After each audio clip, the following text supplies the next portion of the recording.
This is Hannibal back here from thehannibaltv.com with a daily wrestling news update. The AEW Dynasty pay-per-view took place last night, um, and supposedly it was a pretty good pay-per-view overall, despite being 5 hours long, which is a lot for people that aren't super fans. There's a new AEW World Champion, Shane Strickland, who I really don't know much about, other than they made a big deal that it's a black champion, defeated Samoa Joe. I will say that Samoa Joe, his run as champion, it seemed like I like Samoa Joe. He's my former tag team partner. We beat the Karachi Vice, Jinder Mahal and Gamma Jr. together once, but it didn't seem like AEW got more popular with him as champion. Shane Strickland, I don't know much about, but it seems like another guy who might not necessarily make the company more popular as champion just because he's doesn't have much name value. The Young Bucks became the World Tag Team Champions, defeating FTR. Will Ospreay defeated Bryan Danielson. Timeless Tony Storm defeated Thunder Rosa. Chris Jericho defeated Hook. A lot of people are saying Hook only has his job because of being Taz's son, and he's really not ready to uh, to be on featured on TV, and he needs to put on size. AEW International Championship, Roderick Strong defeated Kyle O'Reilly. TBS Championship, Willow Nightingale defeated Julia Hart. Julia Hart, I definitely think is more over than Willow Nightingale, but I guess Willow Nightingale has worked with Mercedes Moné, Sasha Banks before, and obviously Sasha Banks at Double or Nothing was going to face the winner of this. So I mean, she's got a lot of pull there. She probably would rather face Willow Nightingale, even though she's less over than Julia Hart. House of Black defeated Adam Copeland, Mark Briscoe, and Eddie Kingston. Wow, I was wrong on my prediction for that. AEW Continental Championship, Okada defeated Pac. No surprise there. They can again. This is Ring of Honor and AEW is pretty much the same company. They do their tapings together. They mix talent. I mean, it's they combine. I can't believe there was two six-man titles, but they unified it. Unified it. Bullet Club Gold defeated the Acclaimed and Daddy Ass. I did see a clip from this. Billy Gunn looks great.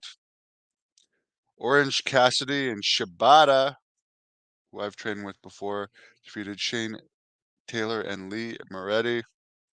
Trent Beretta defeated Matt Sydal, who never seems to win. And there was a media scrum. Some of the notes for the media scrum is no news on AEW TV rights deal. Uh, no answer on when MJF, Kenny Omega, or Britt Baker are returning.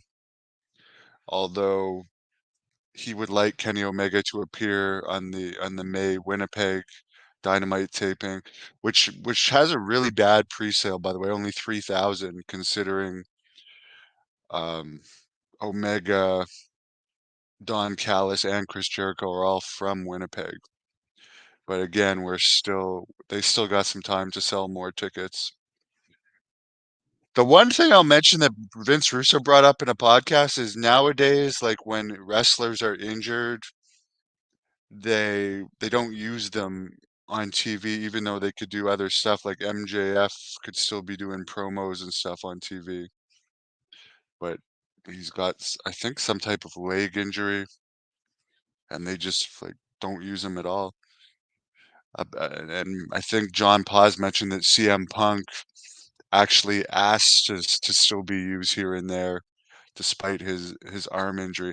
But it makes sense. You're getting paid a lot of money, and I'm not saying it's these wrestlers' calls. I mean, it's probably the office calls not to use them, but you can still do other stuff if you have minor injury. If you don't have a broken neck or completely shattered back or something, there's still other stuff you can do because it is entertainment. Apparently, the first thing Swerve Strickland said at being introduced in the media scrum is my champion is black, and he said Kofi Kingston was a big inspiration to him. Willow Nightingale also did a media scrum thing saying that she wrestled Monet last year. Jack Perry returned, and Tony Khan mentioned that the footage was the best call because airing the security footage was a good call because he felt a responsibility to the home viewer to explain Jack Perry's circumstances. I don't think that footage, honestly, warrants Jack Perry being suspended for like 6 months because to me, he was the one pushed and put in the thing. He may have talked back and been disrespectful to CM Punk, but he wasn't violent in that situation. So I don't think that explains Jack Perry's circumstances to me because he was not the aggressor in that little 6 second skirmish. I mean, I'm sure he was paid for a lot of these months he's been off and he was allowed to work for New Japan, but I don't you guys can tell me what you think in the comments, but I don't feel that footage explained the circumstances at all, and is why Jack Perry was suspended for so long. WWE sold out their 2 or 3 shows in Europe over the weekend. They don't go there very often. They were going to major cities. As far as the 5 WWE cuts, which no one was really being used, Jinder Mahal was the most notably that was cut Friday, and he was hardly used at all in recent years, other than that random thing with The Rock, and then the match next week with Seth Rollins. But apparently, these were all Indian cuts because the Indian house shows don't make money.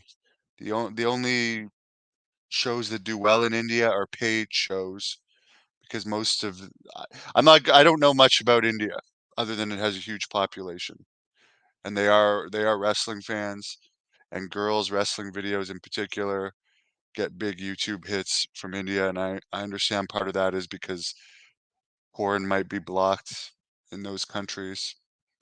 So, from what I understand, so YouTube female wrestling videos in particular get hits there due to one of the reasons is that's what I understand. But as far as the paid shows in India, I guess because of a lot of the people don't make that much money there, and WWE charges a lot for tickets. They're probably not going to do anything but paid house shows there. And because they have a Netflix deal, they don't need an Indian TV rights deal anymore. So they don't need to have talent necessarily, Indian talent that's not over. Because let's face it, none of these guys were over.